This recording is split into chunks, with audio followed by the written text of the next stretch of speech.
ಧರ್ಮಸ್ಥಳ ವಿರುದ್ಧ ಷಡ್ಯಂತರ ಆರೋಪಿಸಲಿಕ್ಕೆ ದಲಿತರನ್ನ ದುರ್ಬಳಕೆ ಮಾಡಿಕೊಳ್ಳಲಾಗಿದೆ ಅನ್ನೋ ವಿಚಾರವನ್ನ ಇದೀಗ ತಿಮರೋಡಿ ವಿರುದ್ಧ ಸಿಡಿದೆದ್ದಿದ್ದಾರೆ ದಲಿತ ಕಾರ್ಮಿಕರು.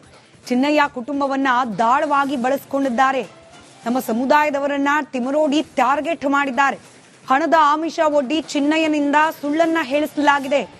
ನಮ್ಮ ಸಮುದಾಯದವರನ್ನ ಜೈಲಿಗೆ ಕಳಿಸಲಾಗಿದೆ. ತಿಮರೋಡಿ ಗ್ಯಾಂಗ್ ರನ್ನ ಬಂಧಿಸಬೇಕು, ಅವರನ್ನು ಜೈಲಿಗೆ ಕಳಿಸಬೇಕು ಅಂತ ಹೇಳಿ ಧರ್ಮಸ್ಥಳದ ಕಾರ್ಮಿಕರು ರಿಪಬ್ಲಿಕ್ ಕನ್ನಡದ ಬಳಿಯಲ್ಲಿ ಮಾತನಾಡಿದ್ದಾರೆ.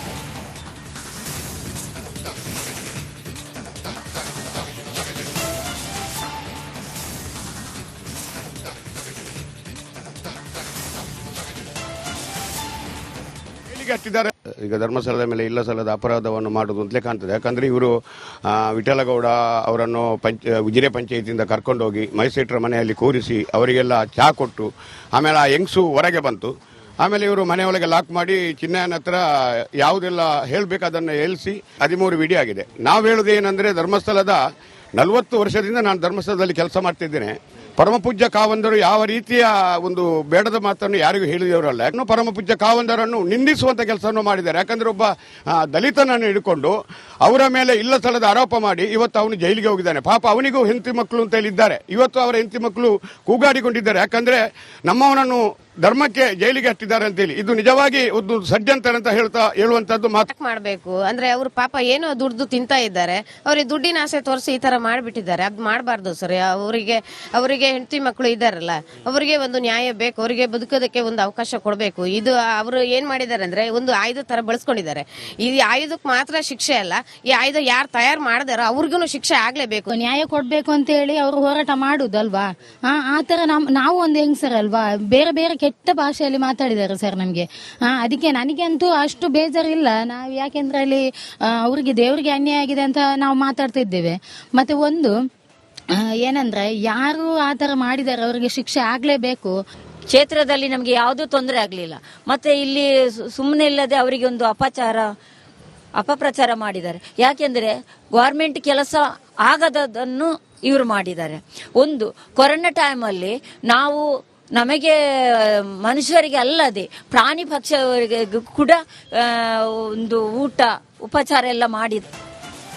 ಧರ್ಮಸ್ಥಳ ವಿರುದ್ಧ ಷಡ್ಯಂತರ ಆರೋಪಿಸಲಿಕ್ಕೆ ದಲಿತರನ್ನ ದುರ್ಬಳಕೆ ಮಾಡಿಕೊಳ್ಳಲಾಗಿದೆ ಅನ್ನೋ ವಿಚಾರವನ್ನ ಇದೀಗ ತಿಮರೋಡಿ ವಿರುದ್ಧ ಸಿಡಿದೆದ್ದಿದ್ದಾರೆ ದಲಿತ ಕಾರ್ಮಿಕರು. ಚಿನ್ನಯ್ಯ ಕುಟುಂಬವನ್ನ ದಾಳವಾಗಿ ಬಳಸಿಕೊಂಡಿದ್ದಾರೆ. ನಮ್ಮ ಸಮುದಾಯದವರನ್ನ ತಿಮರೋಡಿ ಟಾರ್ಗೆಟ್ ಮಾಡಿದ್ದಾರೆ.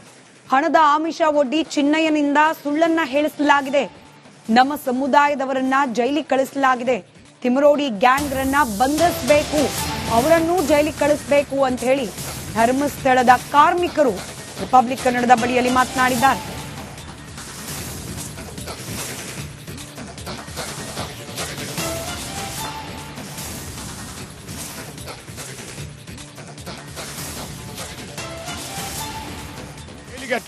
ಈಗ ಧರ್ಮಸ್ಥಳದ ಮೇಲೆ ಇಲ್ಲ ಸಲ್ಲದ ಅಪರಾಧವನ್ನು ಮಾಡುವುದು ಅಂತಲೇ ಕಾಣ್ತದೆ. ಯಾಕಂದ್ರೆ ಇವರು ವಿಠಲಗೌಡ ಅವರನ್ನು ಉಜಿರೆ ಪಂಚಾಯಿತಿಯಿಂದ ಕರ್ಕೊಂಡೋಗಿ ಮೈಸೇಟ್ರ ಮನೆಯಲ್ಲಿ ಕೂರಿಸಿ ಅವರಿಗೆಲ್ಲ ಚಹಾ ಕೊಟ್ಟು ಆಮೇಲೆ ಆ ಹೆಂಗಸು ಹೊರಗೆ ಬಂತು. ಆಮೇಲೆ ಇವರು ಮನೆಯೊಳಗೆ ಲಾಕ್ ಮಾಡಿ ಚಿನ್ನಯ್ಯನ ಹತ್ರ ಯಾವುದೆಲ್ಲ ಹೇಳಬೇಕು ಅದನ್ನು ಹೇಳಿಸಿ 13 ವಿಡಿಯೋ ಆಗಿದೆ. ನಾವು ಹೇಳೋದು ಏನಂದ್ರೆ ಧರ್ಮಸ್ಥಳದ 40 ವರ್ಷದಿಂದ ನಾನು ಧರ್ಮಸ್ಥಳದಲ್ಲಿ ಕೆಲಸ ಮಾಡ್ತಿದ್ದೇನೆ. ಪರಮಪೂಜ್ಯ ಕಾವಂದರು ಯಾವ ರೀತಿಯ ಒಂದು ಬೇಡದ ಮಾತನ್ನು ಯಾರಿಗೂ ಹೇಳಿದವರಲ್ಲ. ಇನ್ನು ಪರಮಪೂಜ್ಯ ಕಾವಂದರನ್ನು ನಿಂದಿಸುವಂತ ಕೆಲಸವನ್ನು ಮಾಡಿದ್ದಾರೆ. ಯಾಕಂದ್ರೆ ಒಬ್ಬ ದಲಿತನನ್ನು ಹಿಡ್ಕೊಂಡು ಅವರ ಮೇಲೆ ಇಲ್ಲ ಸ್ಥಳದ ಆರೋಪ ಮಾಡಿ ಇವತ್ತು ಅವನು ಜೈಲಿಗೆ ಹೋಗಿದ್ದಾನೆ. ಪಾಪ ಅವನಿಗೂ ಹೆಂಡತಿ ಮಕ್ಕಳು ಅಂತ ಹೇಳಿದ್ದಾರೆ. ಇವತ್ತು ಅವರ ಹೆಂಡತಿ ಮಕ್ಕಳು ಕೂಗಾಡಿಕೊಂಡಿದ್ದಾರೆ. ಯಾಕಂದ್ರೆ ನಮ್ಮವನನ್ನು ಧರ್ಮಕ್ಕೆ ಜೈಲಿಗೆ ಹಟ್ಟಿದ್ದಾರೆ ಅಂತೇಳಿ ಇದು ನಿಜವಾಗಿ ಒಂದು ಷಡ್ಯಂತರ ಅಂತ ಹೇಳುವಂತದ್ದು ಮಾತು ಮಾಡಬೇಕು. ಅಂದ್ರೆ ಅವರು ಪಾಪ ಏನೋ ದುಡ್ದು ತಿಂತಾ ಇದ್ದಾರೆ. ಅವ್ರಿಗೆ ದುಡ್ಡಿನ ಆಸೆ ತೋರಿಸಿ ಈ ತರ ಮಾಡಿಬಿಟ್ಟಿದ್ದಾರೆ. ಅದ್ ಮಾಡಬಾರ್ದು ಸರ್. ಅವರಿಗೆ ಹೆಂಡತಿ ಮಕ್ಕಳು ಇದ್ದಾರಲ್ಲ, ಅವರಿಗೆ ಒಂದು ನ್ಯಾಯ ಬೇಕು. ಅವರಿಗೆ ಬದುಕೋದಕ್ಕೆ ಒಂದು ಅವಕಾಶ ಕೊಡಬೇಕು. ಇದು ಅವರು ಏನ್ ಮಾಡಿದ್ದಾರೆ ಅಂದ್ರೆ ಒಂದು ಆಯುಧ ತರ ಬಳಸ್ಕೊಂಡಿದ್ದಾರೆ. ಈ ಆಯುಧಕ್ಕೆ ಮಾತ್ರ ಶಿಕ್ಷೆ ಅಲ್ಲ, ಈ ಆಯುಧ ಯಾರು ತಯಾರು ಮಾಡಿದಾರೋ ಅವ್ರಿಗೂ ಶಿಕ್ಷೆ ಆಗ್ಲೇಬೇಕು. ನ್ಯಾಯ ಕೊಡ್ಬೇಕು ಅಂತ ಹೇಳಿ ಅವರು ಹೋರಾಟ ಮಾಡುದಲ್ವಾ. ಆತರ ನಾವು ಒಂದು ಹೆಂಗಸರ್ ಅಲ್ವಾ, ಬೇರೆ ಬೇರೆ ಕೆಟ್ಟ ಭಾಷೆಯಲ್ಲಿ ಮಾತಾಡಿದ್ದಾರೆ ಸರ್ ನಮ್ಗೆ. ಅದಕ್ಕೆ ನನಗಂತೂ ಅಷ್ಟು ಬೇಜಾರಿಲ್ಲ. ನಾವು ಯಾಕೆಂದ್ರೆ ಅಲ್ಲಿ ಅವ್ರಿಗೆ ದೇವ್ರಿಗೆ ಅನ್ಯಾಯ ಆಗಿದೆ ಅಂತ ನಾವು ಮಾತಾಡ್ತಿದ್ದೇವೆ. ಮತ್ತೆ ಒಂದು ಏನಂದ್ರೆ ಯಾರು ಆತರ ಮಾಡಿದ್ದಾರೆ ಅವರಿಗೆ ಶಿಕ್ಷೆ ಆಗ್ಲೇಬೇಕು. ಕ್ಷೇತ್ರದಲ್ಲಿ ನಮ್ಗೆ ಯಾವುದೂ ತೊಂದರೆ ಆಗ್ಲಿಲ್ಲ. ಮತ್ತೆ ಇಲ್ಲಿ ಸುಮ್ಮನೆ ಇಲ್ಲದೆ ಅವರಿಗೆ ಒಂದು ಅಪಪ್ರಚಾರ ಮಾಡಿದ್ದಾರೆ. ಯಾಕೆಂದ್ರೆ ಗವರ್ಮೆಂಟ್ ಕೆಲಸ ಆಗದನ್ನು ಇವರು ಮಾಡಿದ್ದಾರೆ. ಒಂದು ಕೊರೋನಾ ಟೈಮಲ್ಲಿ ನಾವು ನಮಗೆ ಮನುಷ್ಯರಿಗೆ ಅಲ್ಲದೆ ಪ್ರಾಣಿ ಪಕ್ಷಿಯವರಿಗೆ ಕೂಡ ಒಂದು ಊಟ ಉಪಚಾರ ಎಲ್ಲ ಮಾಡಿ.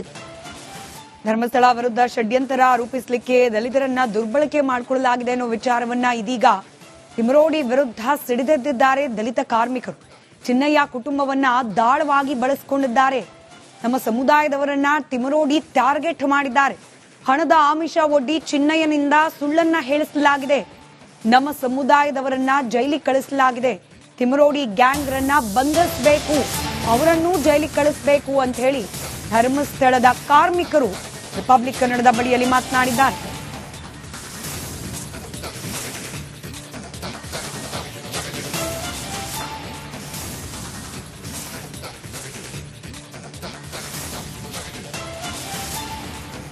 ಹತ್ತಿದ್ದಾರೆ. ಈಗ ಧರ್ಮಸ್ಥಳದ ಮೇಲೆ ಇಲ್ಲ ಸಲ್ಲದ ಅಪರಾಧವನ್ನು ಮಾಡುದು ಅಂತಲೇ ಕಾಣ್ತದೆ. ಯಾಕಂದ್ರೆ ಇವರು ವಿಠಲಗೌಡ ಅವರನ್ನು ಉಜಿರೆ ಪಂಚಾಯತಿಯಿಂದ ಕರ್ಕೊಂಡೋಗಿ ಮೈಸೇಟ್ರ ಮನೆಯಲ್ಲಿ ಕೂರಿಸಿ ಅವರಿಗೆಲ್ಲ ಚಹಾ ಕೊಟ್ಟು ಆಮೇಲೆ ಆ ಹೆಂಗಸು ಹೊರಗೆ ಬಂತು. ಆಮೇಲೆ ಇವರು ಮನೆಯೊಳಗೆ ಲಾಕ್ ಮಾಡಿ ಚಿನ್ನಯ್ಯನ ಹತ್ರ ಯಾವುದೆಲ್ಲ ಹೇಳಬೇಕು ಅದನ್ನು ಹೇಳಿಸಿ 13 ವಿಡಿಯೋ ಆಗಿದೆ. ನಾವು ಹೇಳೋದು ಏನಂದ್ರೆ ಧರ್ಮಸ್ಥಳದ 40 ವರ್ಷದಿಂದ ನಾನು ಧರ್ಮಸ್ಥಳದಲ್ಲಿ ಕೆಲಸ ಮಾಡ್ತಿದ್ದೇನೆ. ಪರಮಪೂಜ್ಯ ಕಾವಂದರು ಯಾವ ರೀತಿಯ ಒಂದು ಬೇಡದ ಮಾತನ್ನು ಯಾರಿಗೂ ಹೇಳಿದವರಲ್ಲ. ಇನ್ನು ಪರಮಪೂಜ್ಯ ಕಾವಂದರನ್ನು ನಿಂದಿಸುವಂತ ಕೆಲಸವನ್ನು ಮಾಡಿದ್ದಾರೆ. ಯಾಕಂದ್ರೆ ಒಬ್ಬ ದಲಿತನನ್ನು ಹಿಡ್ಕೊಂಡು ಅವರ ಮೇಲೆ ಇಲ್ಲ ಸ್ಥಳದ ಆರೋಪ ಮಾಡಿ ಇವತ್ತು ಅವನು ಜೈಲಿಗೆ ಹೋಗಿದ್ದಾನೆ. ಪಾಪ ಅವನಿಗೂ ಹೆಂಡತಿ ಮಕ್ಕಳು ಅಂತ ಹೇಳಿದ್ದಾರೆ. ಇವತ್ತು ಅವರ ಹೆಂಡತಿ ಮಕ್ಕಳು ಕೂಗಾಡಿಕೊಂಡಿದ್ದಾರೆ. ಯಾಕಂದ್ರೆ ನಮ್ಮವನನ್ನು ಧರ್ಮಕ್ಕೆ ಜೈಲಿಗೆ ಹಟ್ಟಿದ್ದಾರೆ ಅಂತೇಳಿ ಇದು ನಿಜವಾಗಿ ಒಂದು ಷಡ್ಯಂತರ ಅಂತ ಹೇಳುವಂತದ್ದು ಮಾತು ಮಾಡಬೇಕು. ಅಂದ್ರೆ ಅವ್ರು ಪಾಪ ಏನೋ ದುಡ್ದು ತಿಂತಾ ಇದ್ದಾರೆ. ಅವ್ರಿಗೆ ದುಡ್ಡಿನ ಆಸೆ ತೋರಿಸಿ ಈ ತರ ಮಾಡ್ಬಿಟ್ಟಿದ್ದಾರೆ. ಅದ್ ಮಾಡಬಾರ್ದು ಸರ್. ಅವರಿಗೆ ಹೆಂಡತಿ ಮಕ್ಕಳು ಇದಾರಲ್ಲ, ಅವರಿಗೆ ಒಂದು ನ್ಯಾಯ ಬೇಕು. ಅವರಿಗೆ ಬದುಕೋದಕ್ಕೆ ಒಂದು ಅವಕಾಶ ಕೊಡಬೇಕು. ಇದು ಅವರು ಏನ್ ಮಾಡಿದ್ದಾರೆ ಅಂದ್ರೆ ಒಂದು ಆಯುಧ ತರ ಬಳಸ್ಕೊಂಡಿದ್ದಾರೆ. ಈ ಆಯುಧಕ್ಕೆ ಮಾತ್ರ ಶಿಕ್ಷೆ ಅಲ್ಲ, ಈ ಆಯುಧ ಯಾರು ತಯಾರು ಮಾಡಿದಾರೋ ಅವ್ರಿಗೂ ಶಿಕ್ಷೆ ಆಗ್ಲೇಬೇಕು. ನ್ಯಾಯ ಕೊಡ್ಬೇಕು ಅಂತ ಹೇಳಿ ಅವರು ಹೋರಾಟ ಮಾಡುದಲ್ವಾ. ಆತರ ನಾವು ಒಂದು ಹೆಂಗಸರಲ್ವಾ, ಬೇರೆ ಬೇರೆ ಕೆಟ್ಟ ಭಾಷೆಯಲ್ಲಿ ಮಾತಾಡಿದ್ದಾರೆ ಸರ್ ನಮ್ಗೆ. ಅದಕ್ಕೆ ನನಗಂತೂ ಅಷ್ಟು ಬೇಜಾರಿಲ್ಲ. ನಾವು ಯಾಕೆಂದ್ರೆ ಅಲ್ಲಿ ಅವ್ರಿಗೆ ದೇವರಿಗೆ ಅನ್ಯಾಯ ಆಗಿದೆ ಅಂತ ನಾವು ಮಾತಾಡ್ತಿದ್ದೇವೆ. ಮತ್ತೆ ಒಂದು ಏನಂದ್ರೆ ಯಾರು ಆತರ ಮಾಡಿದ್ದಾರೆ ಅವರಿಗೆ ಶಿಕ್ಷೆ ಆಗ್ಲೇಬೇಕು. ಕ್ಷೇತ್ರದಲ್ಲಿ ನಮಗೆ ಯಾವುದೂ ತೊಂದರೆ ಆಗ್ಲಿಲ್ಲ. ಮತ್ತೆ ಇಲ್ಲಿ ಸುಮ್ಮನೆ ಇಲ್ಲದೆ ಅವರಿಗೆ ಒಂದು ಅಪಪ್ರಚಾರ ಮಾಡಿದ್ದಾರೆ. ಯಾಕೆಂದ್ರೆ ಗವರ್ಮೆಂಟ್ ಕೆಲಸ ಆಗದನ್ನು ಇವರು ಮಾಡಿದ್ದಾರೆ. ಒಂದು ಕೊರೋನಾ ಟೈಮಲ್ಲಿ ನಾವು ನಮಗೆ ಮನುಷ್ಯರಿಗೆ ಅಲ್ಲದೆ ಪ್ರಾಣಿ ಪಕ್ಷಿಯವರಿಗೆ ಕೂಡ ಒಂದು ಊಟ ಉಪಚಾರ ಎಲ್ಲ ಮಾಡಿ. ಧರ್ಮಸ್ಥಳ ವಿರುದ್ಧ ಷಡ್ಯಂತರ ಆರೋಪಿಸಲಿಕ್ಕೆ ದಲಿತರನ್ನ ದುರ್ಬಳಕೆ ಮಾಡಿಕೊಳ್ಳಲಾಗಿದೆ ಅನ್ನೋ ವಿಚಾರವನ್ನ ಇದೀಗ ತಿಮರೋಡಿ ವಿರುದ್ಧ ಸಿಡಿದೆದ್ದಿದ್ದಾರೆ ದಲಿತ ಕಾರ್ಮಿಕರು. ಚಿನ್ನಯ್ಯ ಕುಟುಂಬವನ್ನ ದಾಳವಾಗಿ ಬಳಸಿಕೊಂಡಿದ್ದಾರೆ. ನಮ್ಮ ಸಮುದಾಯದವರನ್ನ ತಿಮರೋಡಿ ಟಾರ್ಗೆಟ್ ಮಾಡಿದ್ದಾರೆ. ಹಣದ ಆಮಿಷ ಒಡ್ಡಿ ಚಿನ್ನಯ್ಯನಿಂದ ಸುಳ್ಳನ್ನ ಹೇಳಿಸಲಾಗಿದೆ. ನಮ್ಮ ಸಮುದಾಯದವರನ್ನ ಜೈಲಿಗೆ ಕಳಿಸಲಾಗಿದೆ. ತಿಮರೋಡಿ ಗ್ಯಾಂಗ್ ರನ್ನ ಬಂಧಿಸಬೇಕು, ಅವರನ್ನು ಜೈಲಿಗೆ ಕಳಿಸಬೇಕು ಅಂತ ಹೇಳಿ ಧರ್ಮಸ್ಥಳದ ಕಾರ್ಮಿಕರು ರಿಪಬ್ಲಿಕ್ ಕನ್ನಡದ ಬಳಿಯಲ್ಲಿ ಮಾತನಾಡಿದ್ದಾರೆ.